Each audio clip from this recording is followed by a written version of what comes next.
All right. We are going to go ahead and get started. Nice to see everyone here. Thank you so much for joining us today. Um, we are here today for the event Winter Weatherization, How to Get Started, Lower Heating Bills, and Save Energy. And today's event is co-hosted by Environment America Research and Policy Center, Community Energy Project, Environmental Action, and US PIRG Education Fund. My name is Johanna Newman, and I am the Senior Director of the Campaign for 100% Renewable Energy at Environment America. Our mission, and this drives everything that we do, is to protect our natural world.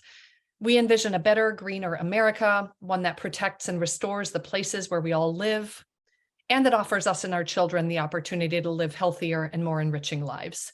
I am delighted to serve as the MC for today's event. I'm joined today by Zach Zermack, the Weatherization Coordinator with Community Energy Project, Lisa Frank, the Executive Director of the Washington Legislative Office for Environment America, and Shanika Whitehurst, the Associate Director for Product Sustainability at Consumer Reports. In terms of an agenda for today, I'll start by making some opening comments, and then we'll learn some really great do-it-yourself weatherization tips from Zach, like how to find and deal with drafts, how to heat more efficiently, and how to save money and energy with appliances and lighting. And after that, Shanika and Lisa are going to share information about how we can all, as Americans, tap the recently passed tax credits and rebates that can help us reduce energy waste. And after that, we'll take your questions. For the Q&A, we invite you to use the Q&A function on the Zoom platform, and we'll do our best to get to as many questions as we can. So that's our plan in terms of housekeeping. So without further ado, I'll get to the heart of the matter. Now is really a moment in America for energy efficiency and weatherization. Already, the typical American family spends nearly $2,000 per year on home energy bills, and energy costs are rising all across the country. Thankfully, there are lots of solutions that can help reduce energy waste, save costs, make our homes more comfortable, and reduce the pollution that's warming our planet and making our kids sick. The bipartisan infrastructure package, which was signed into law a year ago yesterday, increased funding for the Department of Energy's Weatherization Assistance Program by $3.5 million. And the Inflation Reduction Act, which was adopted this summer, increased rebates and subsidies for homeowners to reduce energy use by using energy more wisely.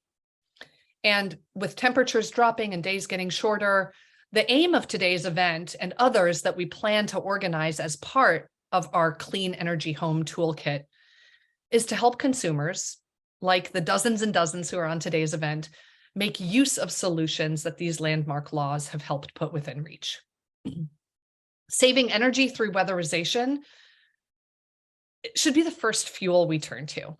It makes our homes more efficient and comfortable, and it has lots of environmental benefits. And ultimately comes down to the best and cleanest energy being the energy that we never have to use in the first place. So with that, I'm really excited to introduce Zach Zermack, the Weatherization Coordinator with the Community Energy Project. Community Energy Project is based in Portland, Oregon, and they provide free home services focused on safety, health, and energy efficiency. They provide free community education and supplies, as well as direct home energy upgrades and repairs. All of their services are made possible by partnerships with community members and service organizations, utilities, corporations, foundations, and government agencies. Zach, we're thrilled to have your expertise here. And again, if as he's talking, questions arise, please use the Q&A function, and we'll work to get to as many as possible once our speakers are done. So take it away, Zach. Thank you so much. I'm just going to pull up my screen and make sure that everyone can see this okay. Johanna, do you mind giving me a thumbs up? You can see that. Okay, awesome. Hi, everyone. Thank you so much for coming today. I'm just so grateful to be here. I know there are a lot of webinars happening, every day. So you taking time out of your day to listen in, it just means a lot. And I want to hopefully we can share some things that are helpful to you in your daily lives as you try to reduce your carbon footprint, stay warm, reduce your electricity bills, and participate in the environmental movement.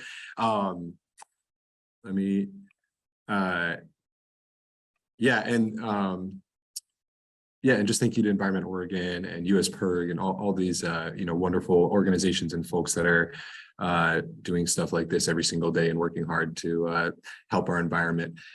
So I'm going to get started. My name is Zach Surmach. I work at Community Energy Project. I've been here for almost 2 years now, and just been helping underrepresented, underserved families in the Portland area reduce their electricity bills, stay warm, and get signed up for utility discount programs and clean energy programs. So very, very means a lot to me to do the work that we do. And it seems like it's really helping a lot of families. So this is the weatherization tips that I usually provide out in the community at schools and other community centers. Like Joanna was saying, we're a nonprofit. All of our programs are free. We're funded by the city or the utilities, some county funding, just to provide our services. And I did see a couple questions in the chat, so I'll try to address those as I go through here. But we do classes out in the community. So in the last 9 months, did it winter and summer classes. I did about 200 classes in the community, some virtual, some in person. We've served about 1,000 families. So you can do the math. Sometimes it's me with just 5 people in a class, but that's still fun. Today's a little bit busier than some of my classes, so I appreciate that. We do the weatherization classes, other stuff. And then we all, like we were saying earlier, we do direct home services. So low income homeowners in the Portland area can get a free home audit, home energy scores, and then we can do scopes of work and then do those safety repairs and energy upgrades in their attics, in their basements, in their walls, insulation, up new appliances. So we just do a lot of great work all for free in the community, which makes me really proud to do work for this organization. We've been in Portland for 40 years, but so I've only been here 2 years. So this is the kit of materials that we give out. And it doesn't seem like a lot, but it's about all of this you can find for under $200 at your local hardware store, Home Depot, online and Amazon. It is just like DIY weatherization materials to really stop drafts, keep the heat inside your home, and start on some of these energy efficiency things. We've done up to like $40,000 worth of work inside homes here in Portland. But this is this class where everyone who comes to a class gets something to take home, and so we kind of try to make it as easy and accessible as possible, and some things that people can actually take home and use right away. And I realized I have 30 minutes, so I might have to move a little quicker. This presentation is pretty easy to follow. It's a lot of pictures, and I'm a fan of pictures. We're going to talk about home heating, saving money, saving energy, weatherization, some mold stuff. As folks at Environment Oregon, Environment America, all of us can probably agree that the climate crisis is very real and it's happening right now. And I think we all, as citizens and humans on this planet, have a responsibility to share the resources and reduce the demand that we have on some of our resources. So clean energy programs, reducing our carbon footprint are all steps we can take. So weatherization in your home, depending on what climate you're in. I know there's probably folks all across the country here, but definitely for in Oregon, we try to tell folks that the highest part of your bill is probably heating or cooling your spaces. I don't even have AC in my apartment. So in the summer, my bill's like $15. But that's also because I just don't turn on the lights, but that's my own thing. But water heating, appliances and lights, they kind of add up to the rest of your bill. So if your bill is $100, you can kind of do the math, 34, 30, and then these other things add up. We try to tell folks, especially folks on limited incomes who, are parents or, seniors or folks with disabilities. Like we just talk to a lot of folks that don't have that much money. So we try to tell them that small little steps, small changes can have big impacts when they are, added together. So we're going to make it around this circle today to show how small changes can have some big impacts. Just to kind of get grounded in why we do what we do, weatherization means basically protecting your home from extreme weather, especially cold weather. But now we're talking about summer weatherization because there's been such extreme heat, especially in the Northwest. Energy efficiency, there's a couple of different ways to think about it. You can think about it in cost, like how much are you spending for how much energy you're getting. I like to think of it as just like making a few changes about your lifestyle and your habits to reduce energy use and save money. I'm not telling anyone to go and live in a cave and never turn on lights ever again. So don't worry, nobody's going to have to go and move to a cave anytime soon. But why we give so many strategies is because, you know, it's kind of like a mix and match and pick what works for you, but maybe something you just have to do once, like change the water temperature on your water heater. You never have to touch it again, and you're going to start saving money every single month, you know, for the foreseeable future. Other things might be like habit changes that are something that you have to think about a little more frequently. This may sound simple, but we just remind folks to heat your body before your space. You know, if you were wearing sweaters instead of t-shirts around the house, you might not have to set your thermostat to 75 degrees. You know, maybe 68 or 70 is much more comfortable, which will be better for your wallet and better for your home furnace in the long run. Zach has bad voice transmission. Are you all hearing me okay? It's coming okay on my end, so. Okay. Oh, maybe that was someone. Okay. I was like, let me just check these questions really quickly. And then I saw that. I was like, oh my gosh, I hope people can hear me. Okay. Cool. So I'm glad you can hear me. We're going to talk about two different types of heating spaces, and that person who couldn't hear me, I hope maybe that's your end. But I'm glad my end is working. So central or zonal heating, two very common types. Usually central is in a home and zonal heating is in an apartment. Like I live in an apartment, I have zonal heating. So I'll talk about both quickly here. Central heating works like a system. You're probably going to be sucking in cold air through your air return. It's going to be heated up in the furnace, whether it's oil, gas, or electric, and then it's going to be sent back out into your home through the vents or the registers. Like I said before, you can take control of this system.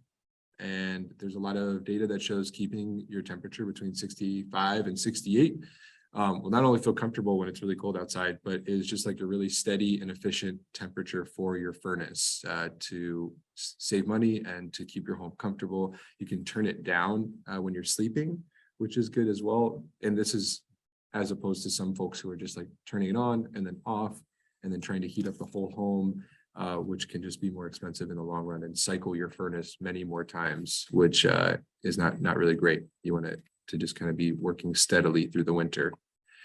You also want to check your thermostat accuracy. So if you're setting this at 65, but your thermostat's not accurate and it's trying to heat your home to 70 or it's still feeling cold, maybe your thermostat's not accurate.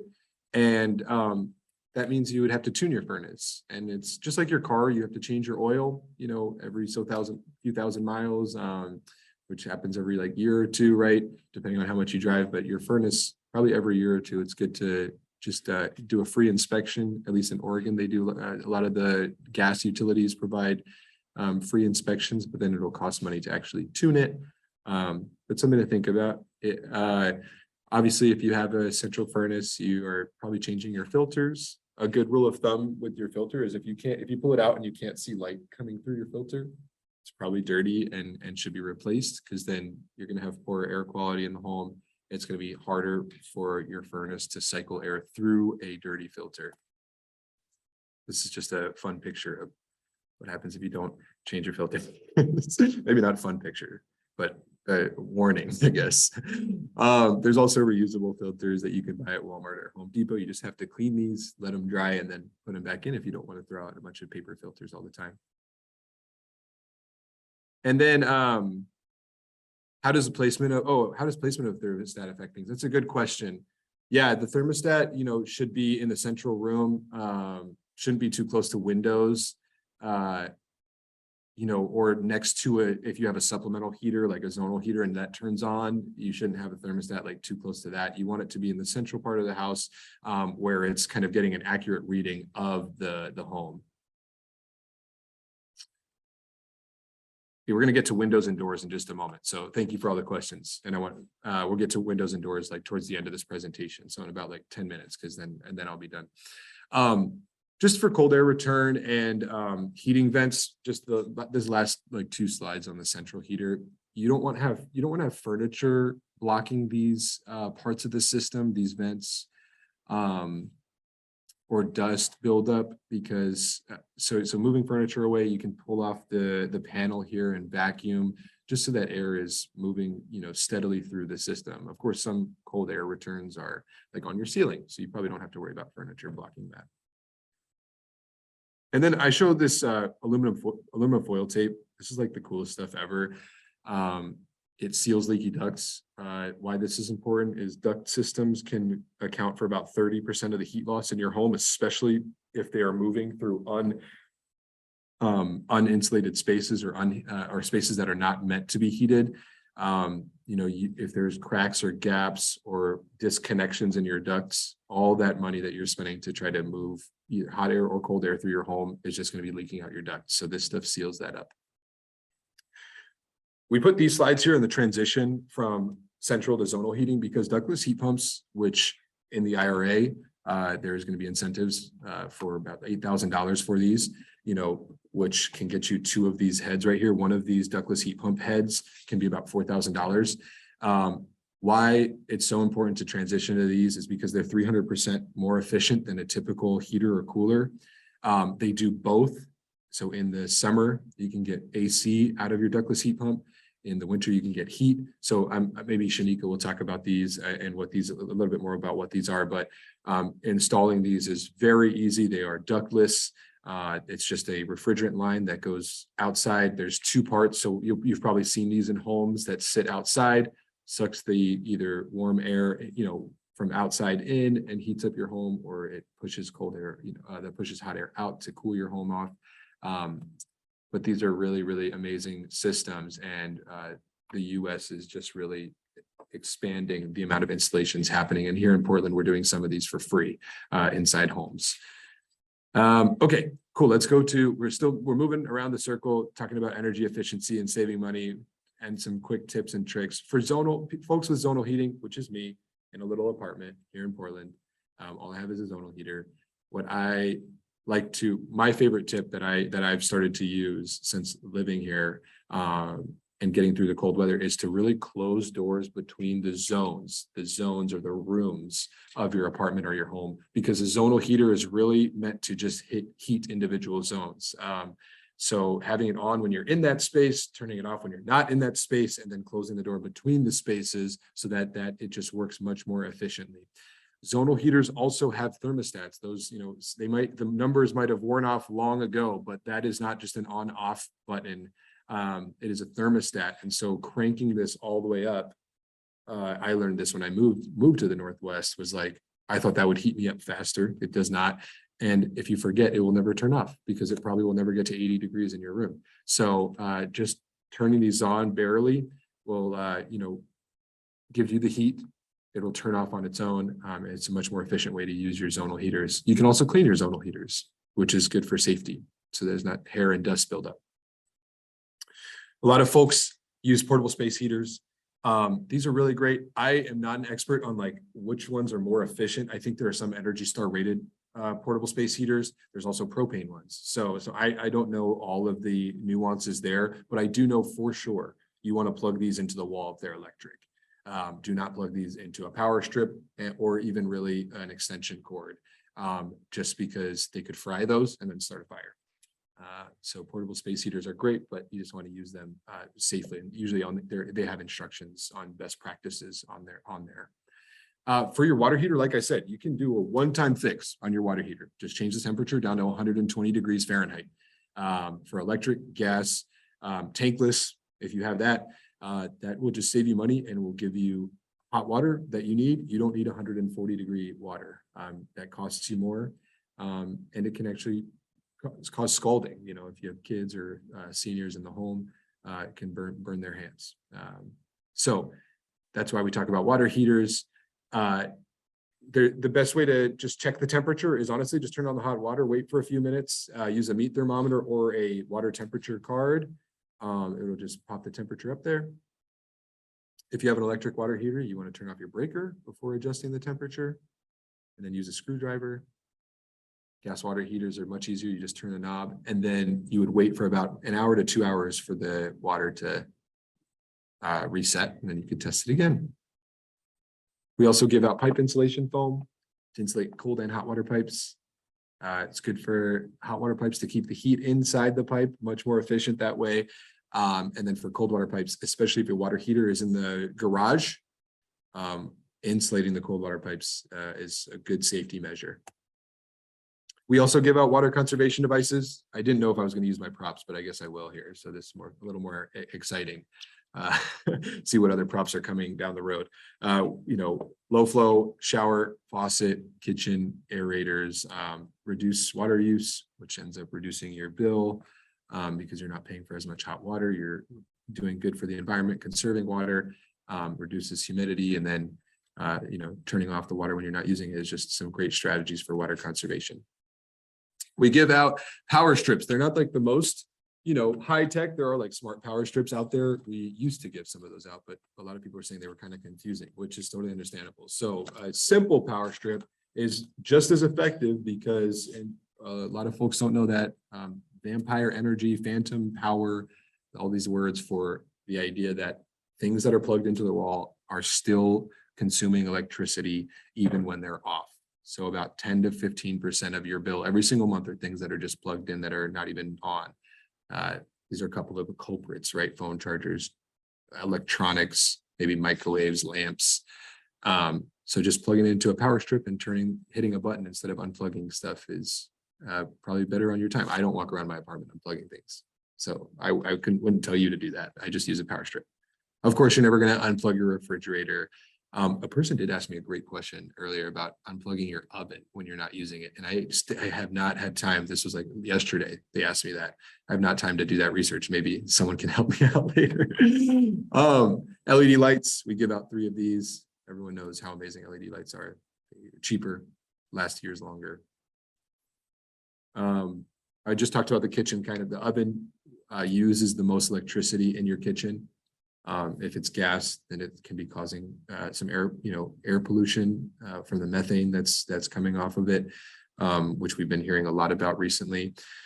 But the point of this slide is to show that crock pots, toaster ovens, microwaves, air fryers, which I know are the big thing now, use a lot less electricity than an oven. So things about, what appliances are you using? Always shut it off at night. Does that use a lot of power? My internet? No, I don't. That's a good question about the modem. Yeah, I would leave that on all the time. I'm not sure how much they use. Maybe there's Energy Star modems, but I would recommend keeping your internet on. Your refrigerator, keeping that plugged in.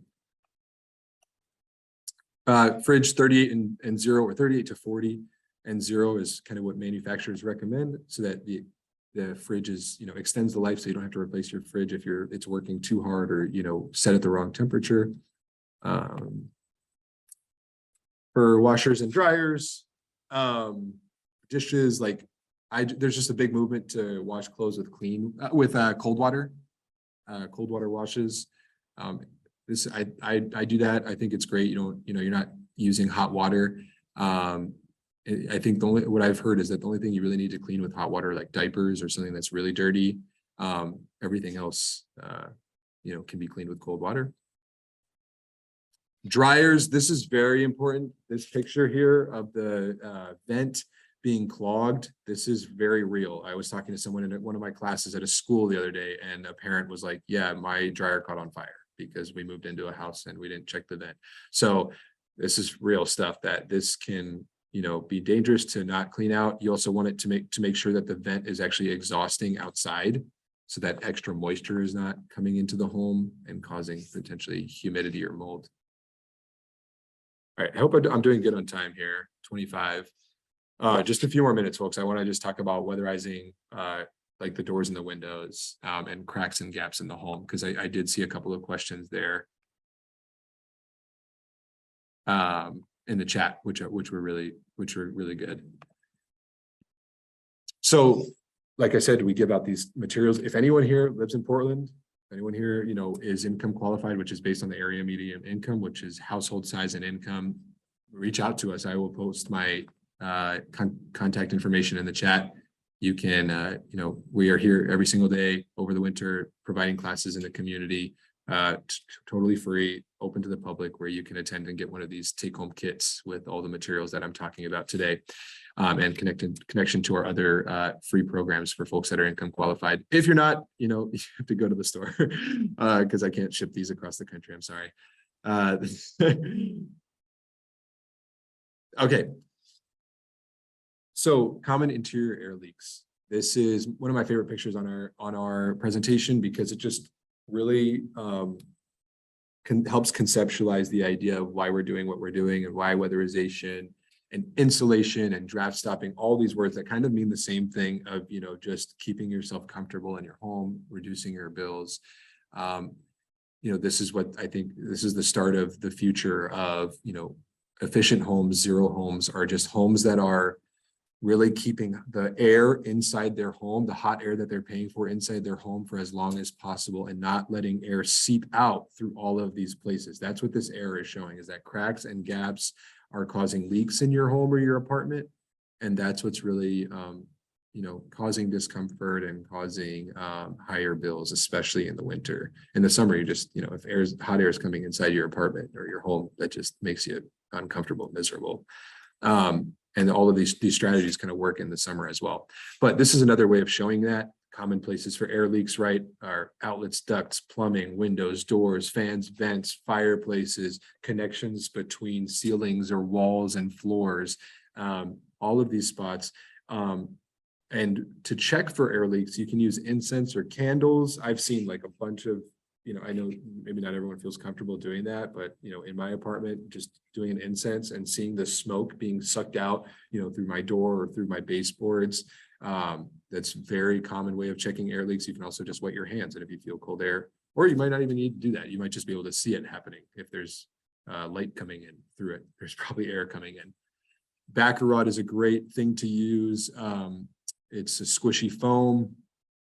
Everything we give you is plastic and foam. I know that's not great for us environmentalists out here who want to, are anti-plastic, which I totally agree with that. Plastic and foam are bad, but I've just talked to a lot of families that like to use fabric or towels to like plug holes and gaps in their homes or apartments, and that can just absorb a lot of moisture and potentially cause more mold, and then affect the air quality. As we know, mold is just not good to breathe in. So unfortunately, a lot of weatherization materials are going to be plastic and foam. For your fireplace, there's DIY stuff. You can buy foam board, or you can buy these dampeners. We don't give these out, but you can find those that can really plug the fireplace or the chimney. We do give out a bunch of these super cool outlet gaskets. See, my props are coming in handy. I knew this would happen. I knew I was going to count on these. For outlets and switches, it's best to put these on your exterior walls, where there's a lot more, especially if your wall is not, your wall is not insulated, or the insulation is not working very well. Right behind the faceplate. This was under my bathroom sink. I didn't realize that there was this gigantic hole between my plumbing and the drywall. So we try to give out a bunch of materials like rope caulk. See, I have another. It's kind of this just, it's like temporary caulking, but it's very similar to caulk, that it just, form fits, you squish it in there. This was under my baseboard, or this was my baseboard here. There was air coming in through this crack along the floor. So this is great stuff. I recommend using it, and it's fun for people who don't really know much about contract work like myself. So I was like, oh, I can do some of this stuff. So very empowering to take control of your home and your comfort and your bills by a couple of simple steps. So I just want to talk about windows and doors, and then I'll pass it on to Shanika and the rest of the folks here. This picture is showing heat loss through windows and doors. So there's heat inside the home. This, heat radar sensor was looking at those vulnerable places in the house, which are windows for sure and doors, and you can see heat moving out through these spaces. Afterwards, after the window is insulated, right, this green, that means there's no more heat transfer. And that's what we're trying to do with all of our windows and doors, is to keep the heat inside the home, especially in the winter. Yes, what we give folks is plastic that covers the window, as you can see here. Unfortunately for the cat, they're realizing that they can't leave now. I'm kidding. The cat, we tell, of course you can take it off after the winter, but these are all indoor tools that we provide for folks. You just need scissors and tape measure to put this stuff on. This hair dryer I can talk about in a moment here, but we get these window insulation kits from Frost King. They're like some of the best in the business. They've been around for a long time in weatherization materials. You've probably heard of them. I saw some people asking in the chat, like, what are the best door and window insulation materials that can stick on for a while? I absolutely recommend like Frost King materials, but there's others out there. At least for this window insulation stuff, you want to clean and dry your windows so that the tape, the double-sided tape that's in here, which is really strong, can just get a nice setting around the window. There's about 84 feet of this, and then there's about what is that, 12 feet of plastic. So, you know, you cut it into a couple pieces, you can do 3 or 4 windows. The double-sided tape goes on first. I hope I'm not going too fast. I just don't want to take too long. Then you measure out the plastic. You peel off the second side of the tape that you would put around the window. I know a lot of people ask me, like, what do you do with your blinds and stuff? You know, you can cut a little hole for the blind string, or you can just, like, you know, if you have more windows, maybe one window you just, you know, leave open or leave closed for the winter. You know, I know I don't want to offend anyone with the like what to do with your blinds, but you know, there's a couple of different strategies so that you can still use your window and still, you know, but still stay warm. So then you start, once you take off the second side of the plastic, this is me putting this on my apartment, right? It's best to start at the top and then let the plastic kind of fall down and then press it on the tape there. It doesn't need to be super tight, because the most important thing that's happening here, it's actually not that the plastic is insulating your home. It's a thin plastic that wouldn't, you know, do much. That's what your walls and, you know, other stuff are for. The plastic creates an air barrier between the glass on your window and the plastic. So this pocket of air acts as an air barrier, an insulation barrier, so that more air from outside specifically doesn't then move through that. So that air barrier, that pocket of air, is actually what's insulating your home. And it's really, really effective. So, you know, when you put this up, you know, you might be sitting there like, how is this going to work? It's a really great DIY strategy. This is where the hairdryer comes in. You can see there's instructions on the stuff that we give, or when you buy it, or you can find YouTube videos, but folks like to like this. You don't need this to make it work, but they like to like flatten out the plastic with the hair dryer. You know, up to you. And then there's extra plastic hanging off. You can just cut that off. I want to talk about doors, and then I'm going to hand it off. If you've ever seen light coming around your door or your windows, or your frame, you know, the frame, there's probably air coming in, maybe some bugs. Sorry to break the news. That's why we give you a couple materials: foam tape, V-seal. And then for folks that were asking in the chat, like, what's the really like more temporary stuff? We used to, or actually the folks that go into homes from our organization for free, they usually do stuff that you nail into the door jamb. Like, you know, there's a metal frame that is extendable to the size of the door, and then you nail that in, and then there's like a foam that is attached to that metal insert. Those are very, very good and can stay up for years. This is the stuff that we give out is very renter friendly, but the adhesive is very strong. So I put this on in the summer. As you can see, it's really sunny outside. This is around my door. I put this foam tape, close the door overnight. And, you know, that was 6 months ago. And now I come in and out of my door, and this stuff is, you know, squished on there, and there's no more light coming in. V-seal too. I put this on the inside where the door was closing, just because there was a space there as well. It's just, and it's all staying up there. Same thing with the door sweep, that there was a crack under my door. And under most doors, probably, you can put a door sweep on there. A lot of folk, you might need to use a threshold. This is on the right. If your door is still too high, or the door sweep doesn't reach all the way down to the floor. But you definitely don't want to install the door sweep too low, and it'll just break as it's dragging along the floor. Okay, we're almost all the way around the circle. Very, very, very good. Okay, preventing mold. And then we're going to be done here.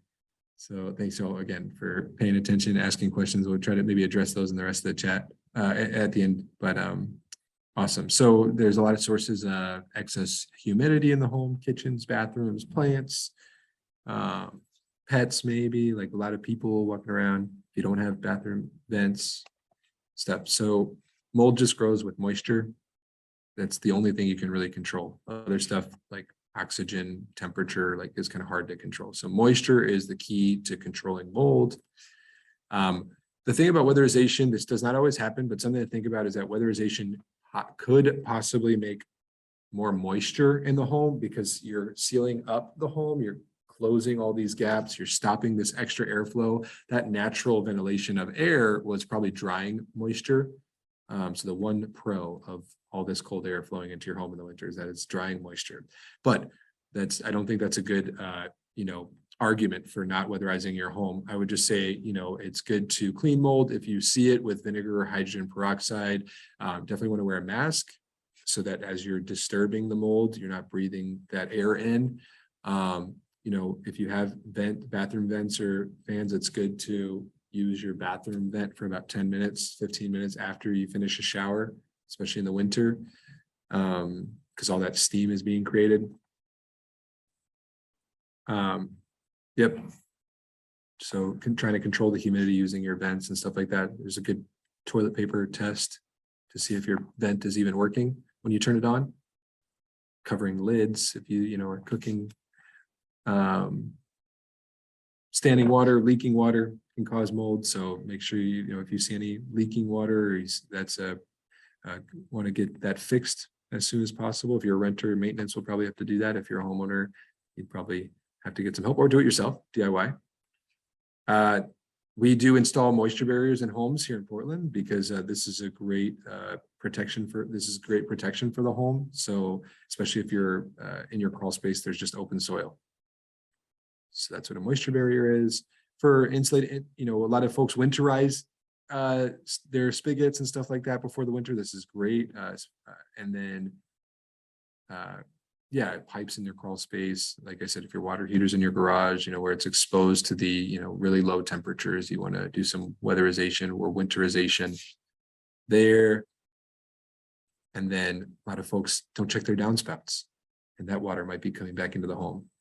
So good downspouts is what I might have to end on. No, I'm kidding. What I'm ending on is this, image and why we do what we do, because we just try to give folks who might not have, who might not have much, spent extra income. We give them a bunch of free things and a bunch of free programs to really do great work in their homes and empower them to sign up for programs and save money and stay comfortable. So I'm going to end there. Thank you so much, y'all, for the time and for the questions. I hope this was helpful, and I will obviously stick around for the Q&A. Zach, that is so great. Thank you so much. We've been trying to answer questions while Zach has been answering. Maybe he'll make a pass through as well. And then we'll obviously talk through some of the questions as well. But before we do that, I am excited to hand it over to more of the policy realm. So next, I'd like to introduce Lisa Frank.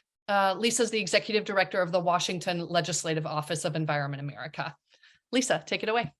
Thank you so much. That was great, Zach. And I feel so vindicated. I grew up in a house where we kept the thermostat at 66. We turned it off at night. We turned it off every time we left. The temperature would drop down into the 50s. We'd freeze. We'd jack the heat back up. So glad to know that you can actually just keep it a nice, stable, comfortable temperature. Thank you. So many of the great projects that Zach walked us through are things that you can do yourself, right? They're not too expensive. They're relatively easy to do, but there are some bigger projects that can also help you save energy, or even bigger projects like replacing appliances that take more planning and resources. So Environment America and our allies at US PIRG and many other organizations worked this Congress to pass 2 laws that can help make it easier for you to weatherize and make those bigger changes in your home or the space that you're living in. So the bipartisan infrastructure law is, I think, most known for investments in infrastructure, of course, roads, bridges, electric vehicle charging infrastructure, replacing pipes and getting the lead out.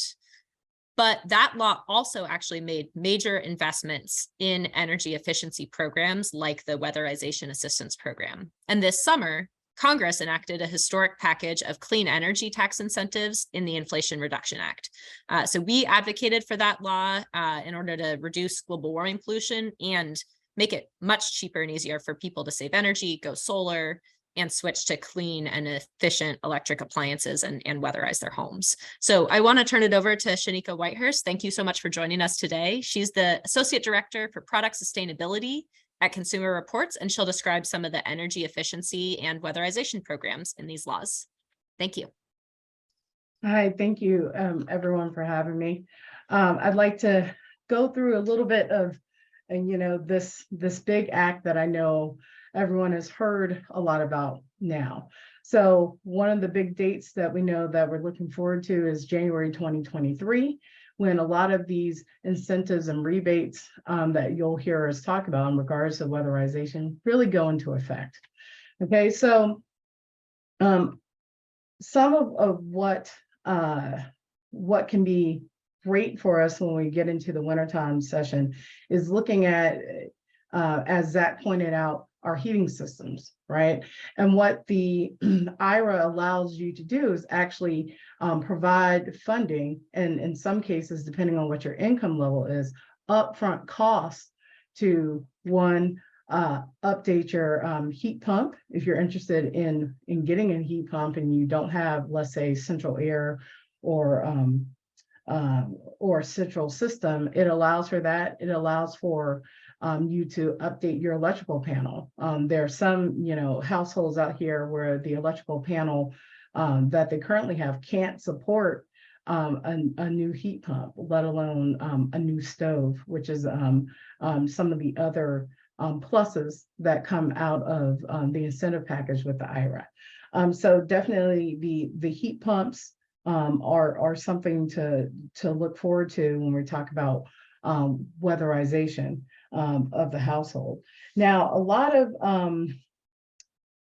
the way that the IRA, of course, is going to work is going to be highly dependent upon your household income, and that's going to be the median household income of your state, right? As to what you can qualify for, if you can qualify for the upfront discount costs, if you can qualify for particular incentives, and then how much you could actually get in rebates and such. So that is going to be a dictator for a lot of things. So just for instance, in the IRA, there are mentions or means that are made by the IRS actually that extends out property credits. So credit that was formerly known as the non-business energy property credit, now known as the energy efficient home improvement credit. Now that credit's been expanded to expire in 2034. Originally, it was supposed to expire next year. What that does is, with the original way the credit was given, was that there was a $500 maximum given for the lifetime of your house. Now that's been the total limit has been raised to $1,200. And also this is now a $1,200 max that can happen on an annual basis as opposed to over the lifetime. So that's really funds that can help you as a homeowner start to try to plan out what type of energy efficient activities or improvements that you may want to make around your household, right? They also provide funds for doors, exterior doors, some funds for exterior windows. As you heard Zach point out, when we look at where drafts come from in the house, we're really looking at those windows, some of the older windows, in fact, some of the older doors. So things that we don't normally think about can actually improve our ability to heat our houses and keep them heated. Also, when you heard me originally talk about heat pumps, right? So with heat pumps, there is actually around $2,000 that is there to be given as a credit from the IRS as well in the purchase of heat pumps or heat pump water heaters. Now, from an other improvement standpoints, you heard Zach refer to the ductless systems. The ductless systems are a good in-between. Why? They can heat I want to say a more defined space, right? Would you use a ductless system to heat your entire household? Maybe not. But what you could do is if there is a certain place or section of your house you spend most of your time, and let's say your heating system now can't really get there, or you don't have that type of system, what that ductless heater will allow for is just for you to be able to heat that space and maybe a little bit more space, as opposed to trying to pump through and heat the whole household. So that's definitely a plus right there. I just want to point out other credits that are available to everyone is through the residential clean energy credit.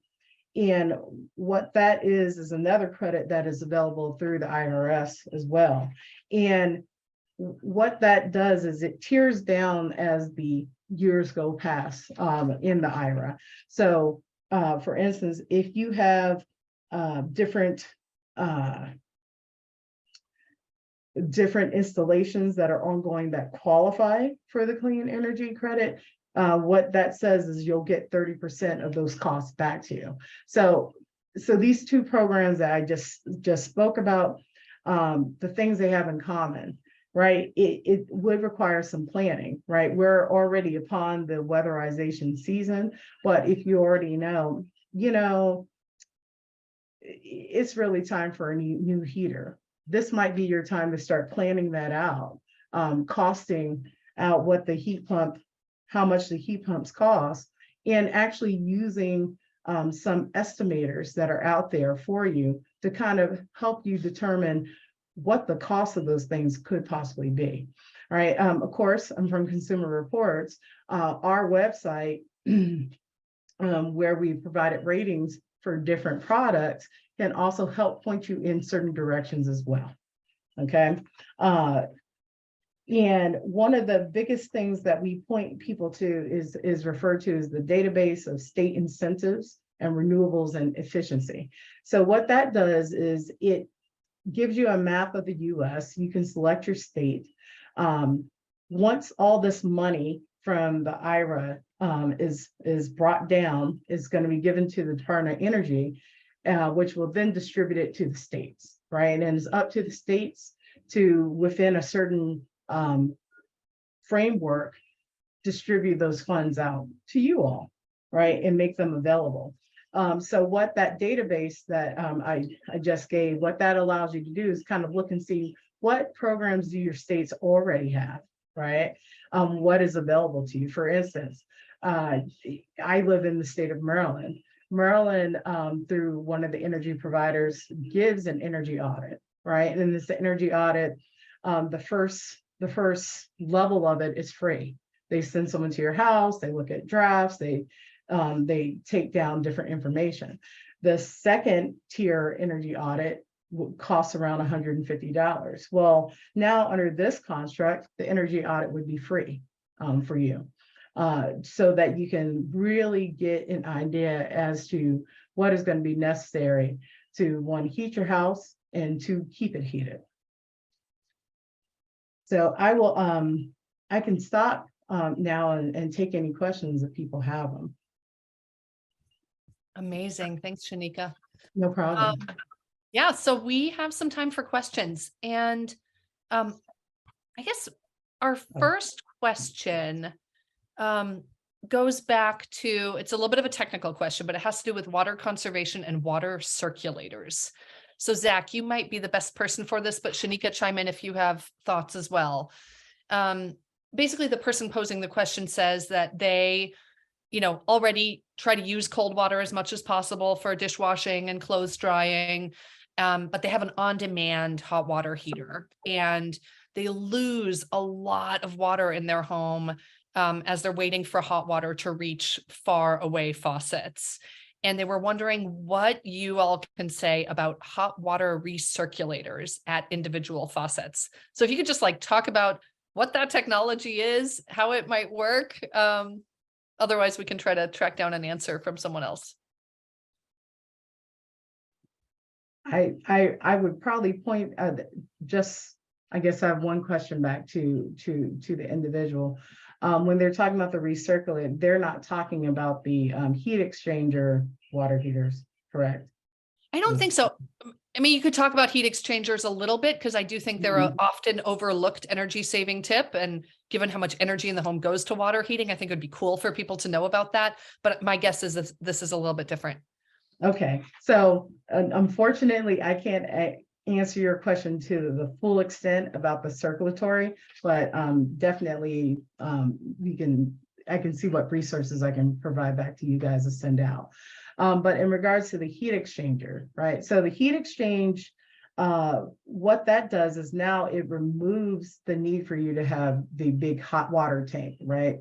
So that at least is a $600 to $700 cost right off the top. Never mind the energy that it takes to heat up the water, have the water be constantly on heat, especially if it's gas powered or electrical, in that nature. What the heat exchange water heater does is, as soon as you turn on your faucet, it sends that signal to the heat exchanger. It starts pulling water through and does like an instant heat up of that water before it's dispersed through your household. So I don't know if that could help solve your problem as far as the circulatory aspects, but it does actually, it can help in removal of the actual hot water heater itself. And under the IRA, that may be included in energy efficient improvements, and there could be some funds available for its installation.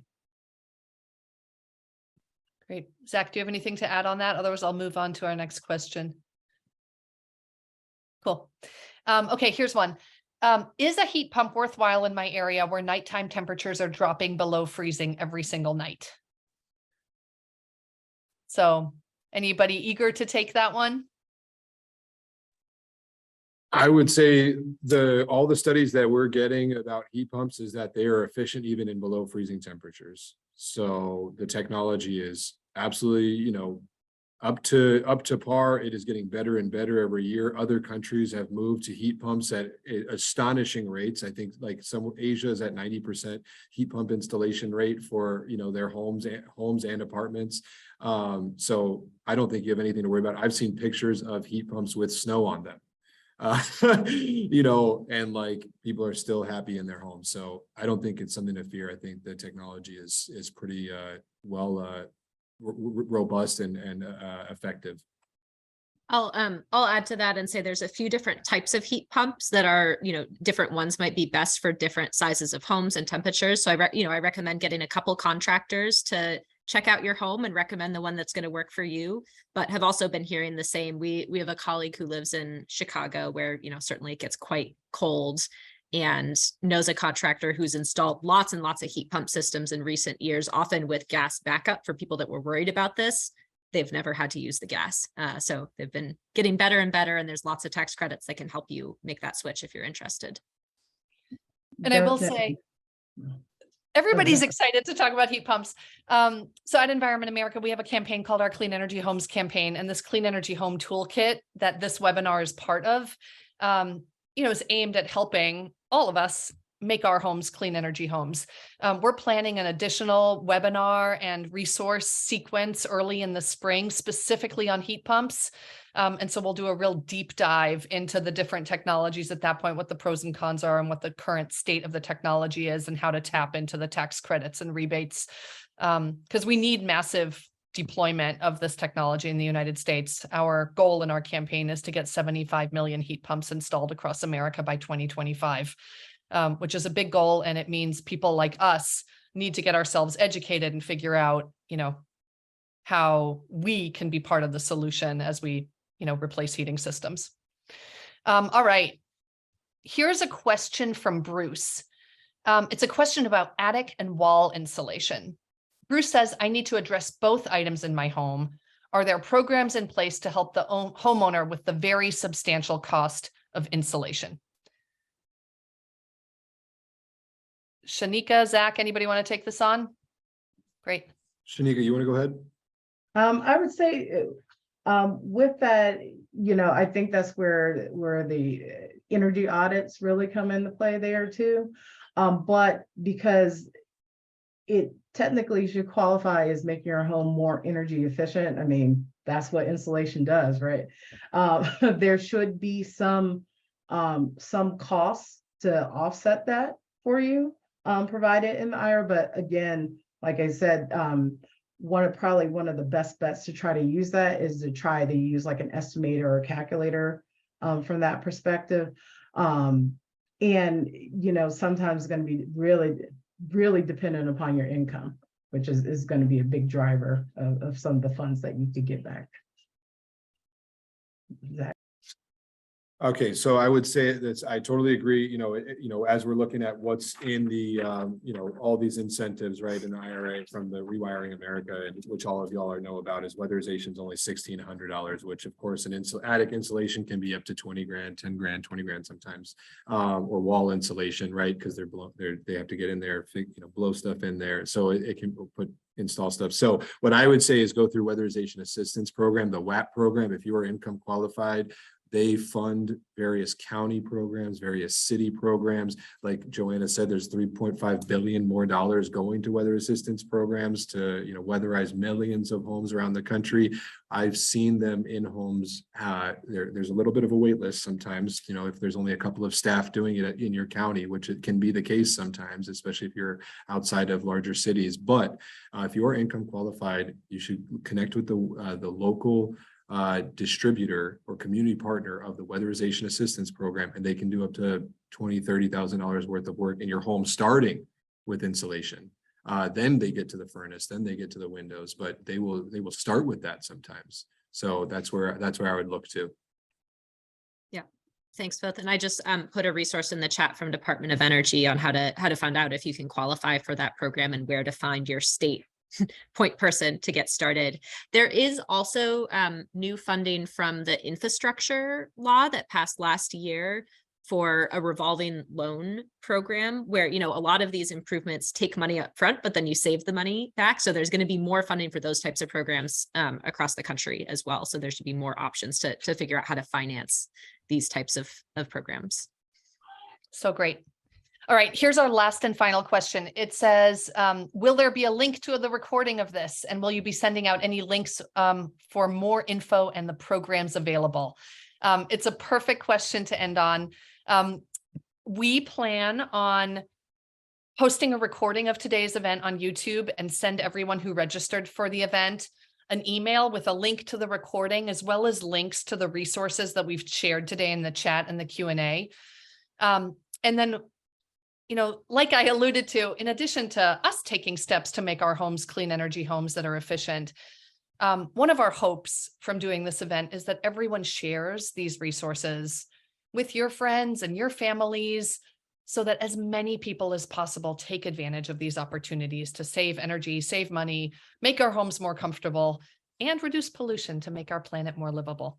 So with that, I want to thank our panelists, Zach, Lisa, and Shanika. Thank you so much for joining us today. It was a true pleasure. And thank you to everyone who came today.